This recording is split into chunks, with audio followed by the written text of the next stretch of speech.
Well, it's dark 30 now, and I ain't got much light, but I'm going to try to get through this kind of quick.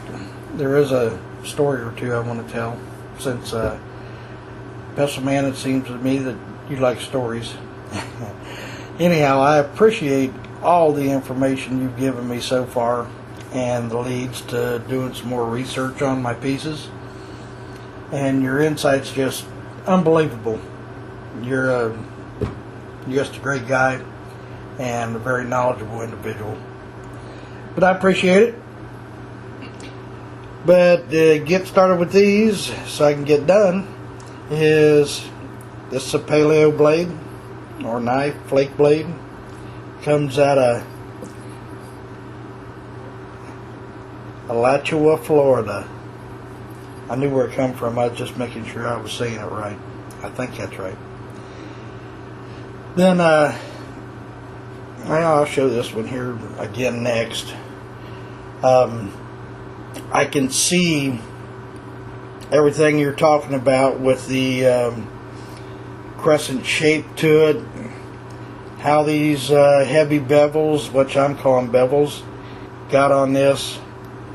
And I'll tell you what, I'm inclined to agree with you, and I don't think there's a lot of doubt whatsoever. But I know one thing, I will be checking this creek out again real soon.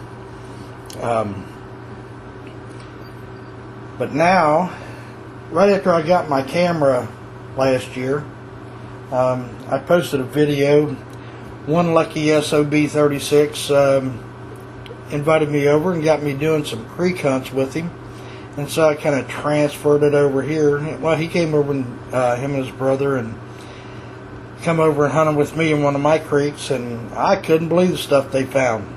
We found 5 things that day, and we only hunted for about an hour and a half, 2 hours, and I thought it was just fantastic because I hadn't done much creek or river walking.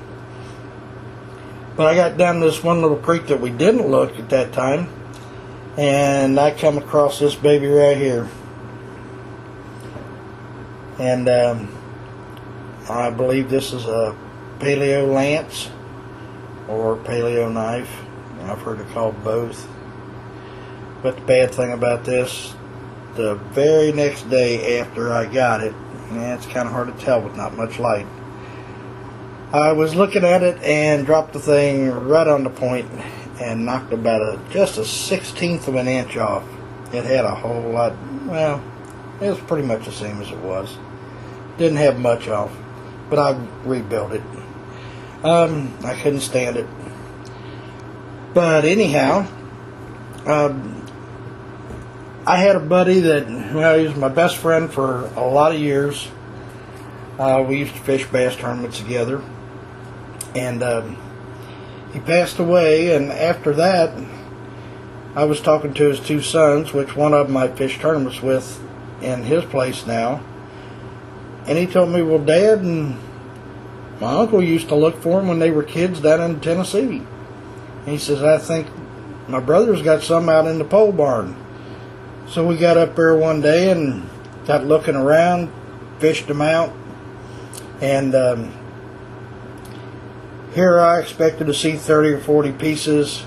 There was 167. Probably close to 80 of those were good points. The rest of them were brokes. There was broken pick banner stone, another banner stone in there was broke, a hoe, just all kinds of stuff. Well, I was telling them what the items were, and they looked at me, and they kind of looked at each other, and they said, we really don't care because they belong to you. He says, I know Dad would want you to have them. So I guess his son's going to get them when I go to see his dad. But anyhow, this was in there with it. It's the only fluted piece I've got, and I understand from talking to an authenticator while he actually seen the piece that it's a broken Cumberland in manufacture, and was reworked down to a half to a knife or scraper. But I thought that was a really cool piece. That was the first paleo piece I ever got. But that's about it. And like I said before, Pestleman, I really appreciate the information, all the insight. And for everybody else that's watching this, I appreciate your comments and views. And I wish you all the best of luck in hunting. Alright, thanks. See ya.